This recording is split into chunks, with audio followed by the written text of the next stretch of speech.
Vamos compartilhar a palavra do Senhor. Temos falado aqui sobre a epístola de Paulo aos Romanos. Romanos capítulo 1, gente. O apóstolo Paulo, ele diz assim, olha, no versículo de número 14, Romanos 1, 14, ele diz, olha, porque sou devedor tanto a gregos como a bárbaros, tanto a sábios como a ignorantes. É por essa razão que eu estou disposto a pregar o evangelho a vocês que estão aí em Roma. O apóstolo Paulo, ele começa a carta, como nós falamos, contemplando a graça de Deus. Essa graça que o alcançou, quer dizer, Paulo não poderia fazer nada para alcançar a graça de Deus, mas a graça de Deus, ela veio e alcançou o apóstolo Paulo e o capacitou para ser quem ele é. Não há uma graça diferente, uma outra graça que venha e traga capacitação, senão aquela mesma graça que veio para trazer salvação e agora o habilita a ser quem ele é, apóstolo e testemunho da graça de Deus. Agora, o interessante é perceber o sentimento que essa graça, ela trouxe ao coração de Paulo. Porque Paulo vai dizer que a graça de Deus provocou nele um sentimento de dívida. E, gente, não existe nada pior do que dever a alguém, né? É o famoso ditado, devo, não nego, pago quando puder. Dever uma pessoa é terrível. E pior ainda é quando você deve, não tem como pagar e você encontra a pessoa, né? Aí você olha para a pessoa e mesmo que a pessoa não fale nada, você fica naquela situação, né? Totalmente constrangedora, porque você sabe que está devendo e você fica assim, meu Deus, que situação constrangedora. O apóstolo Paulo, ele diz que a graça de Deus trouxe esse sentimento de dívida ao coração dele. Não é diferente do que algumas pessoas pensam, que a graça de Deus provoca em nós um sentimento assim, de impunidade, assim, de que a gente pode agora fazer qualquer coisa e que não tem problema nenhum, afinal de contas nós somos alcançados pela graça e que a graça está sobre nós. Não, Paulo diz, eu fui alcançado pela graça e agora eu estou me sentindo devendo às pessoas. Ele não diz que se sente devendo a Deus. Paulo não diz que está olhando para cima pensando assim, meu Deus, agora tem um peso sobre mim, né? Como se Paulo estivesse devendo a Deus.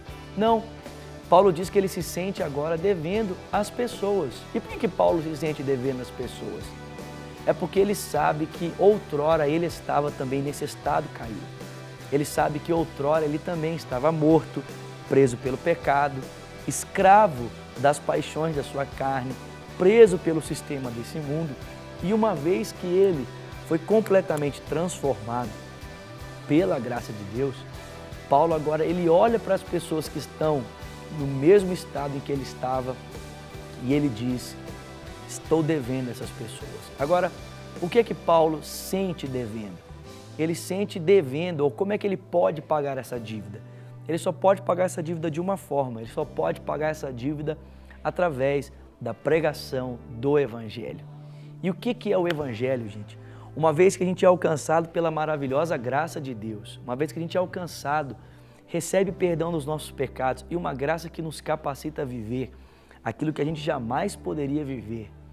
E que essa graça desperta em nós um sentimento de dívida, um sentimento de responsabilidade para com outras pessoas que estão como nós estávamos e carecem de conhecer aquilo que nós conhecemos. Como é que a gente paga essa dívida? Através do Evangelho. Agora, o que é o Evangelho? O Evangelho é a boa notícia. Agora, qual que é a boa notícia de Deus para mim e para você hoje? A boa notícia de Deus para nós hoje é que nós podemos, vivemos vidas melhores nessa terra. Essa é uma boa notícia. Mas não é exatamente essa boa notícia que o Evangelho de Deus trata. O Evangelho de Deus trata da notícia de que Deus não está mais distante de nós, ou que nós não precisamos estarmos mais distantes de Deus, mas que Deus agora, mediante o seu Filho Jesus Cristo, verdadeiro Deus e verdadeiro homem, que se fez carne, que habitou entre nós, Deus nos perdoou os pecados. Deus, ele não está mais irado para conosco. Nós não estamos mais numa relação de ira para com Deus, onde nós somos inimigos, distantes, separados. Não. Agora, mediante a morte do seu Filho, Deus nos aproximou com Ele. Ele nos reconciliou com Ele.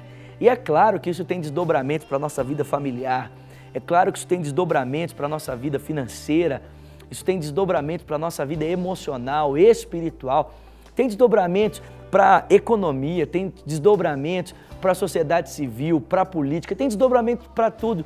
O apóstolo Paulo vai dizer em Colossenses que através de Jesus Cristo, Deus está reconciliando com Ele todas as coisas, quer no céu, quer na terra, as visíveis e as invisíveis, sejam tronos, sejam principados, sejam potestades, soberanias. Ele diz que tudo está sendo agora reconciliado com Deus através de Jesus.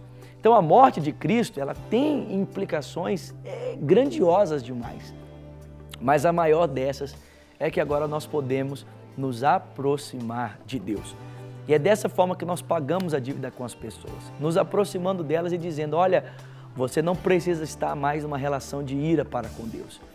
Deus, você não precisa ficar mais distante de Deus, não. Deus, agora em Cristo, Ele perdoou os seus pecados. Você não precisa mais viver debaixo de julgo de culpa, de condenação, de acusação.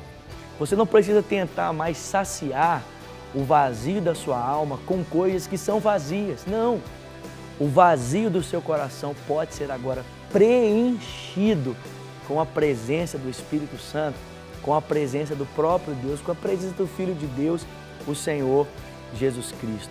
Agostinho de Hipona dizia que o homem tem dentro de si um vazio que só Deus pode preencher. Sabe, que Deus possa encher o seu coração e que você possa ser esse instrumento para pagar as dívidas. Talvez você esteja em dívida com os seus pais, talvez você é um filho que está me assistindo e você não tem testemunhado da graça de Deus para os seus pais. Ou talvez você, pai, não tem testemunhado da graça de Deus para o seu filho, ou você, esposa, não tem feito isso para com o seu marido, ou você, marido, não tem feito isso para com a sua esposa. Ou talvez você é um funcionário e está preocupado, se sentindo acuado, talvez receoso de compartilhar de Jesus Cristo no seu ambiente de trabalho ou com os seus amigos. Talvez você pense que vai ser ridicularizado por causa disso. E pode até mesmo ser que você seja.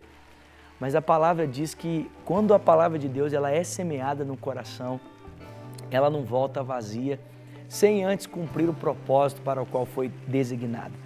É verdade que a semente pode ser perdida em alguns corações porque o diabo pode levar. É verdade que em outros corações a semente ela pode ser sufocada pelos problemas, pelos cuidados dessa vida. É verdade que em outros corações o amor às coisas do mundo e a paixão pelas riquezas pode tornar ineficiente o efeito da semente. Mas a Bíblia diz que há um coração e esse coração é uma terra boa que faz a palavra prosperar a 30, a 60 e a 100 por um. Então não vamos nos recusar a pagarmos a dívida com aqueles que nós sabemos que nós estamos devendo.